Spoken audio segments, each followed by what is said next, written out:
Number 5. Smackdown 4 Shut Your Mouth. This was the first game I played for the PS2, and I remember being blown away by the graphics. And then from a wrestling standpoint, you had this stacked roster. Most of the big names from the Attitude Era were still floating around, like The Rock and Stone Cold. Shawn Michaels and Ric Flair had returned. The NWO were now in the WWF. And then you had the story mode. It was perhaps the most extensive story mode I've ever played on a wrestling game. I'm pretty sure it used to go on for over 15 years. But the great thing about it was the storylines wouldn't repeat like they would in future entrants. Number 4. FIFA 2005.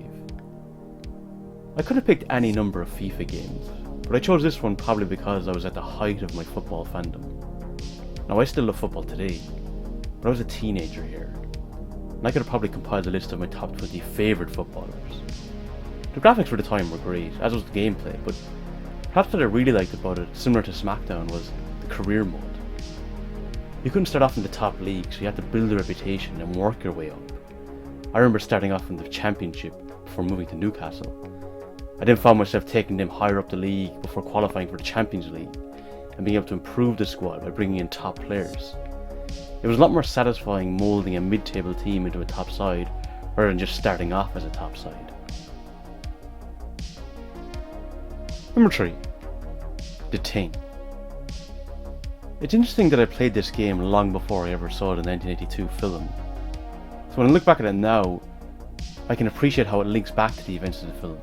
The key reason for why I love this game so much is that I've always loved horror. The game had all the components of isolation and paranoia we get in the film, but by playing as the character in the story, you really feel the threat and the terror on another level, as you literally felt it was yourself in that situation. There's all such a thrill and excitement playing this game. Number 2. Streets of Rage. The game I played more than any other as a child, and I still love it to this day. One of the great things I loved about Streets of Rage was that it felt so gritty and real, something which I felt the latter Streets of Rage games lost. They became too gimmicky with the special powers and abilities. It felt like you were playing Street Fighter rather than Streets of Rage. The music was another memorable aspect, particularly on the final level, where it really captured that moment of being down to the wire and being the final showdown.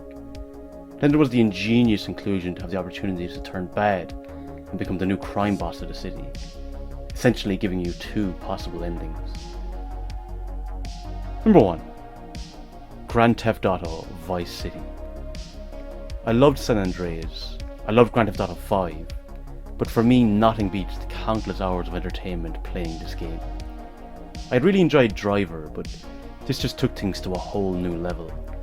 The story arc had great depth, was really enjoyable and creative, but being able to just roam around freely and just do random things made it feel like you had 2 games in one.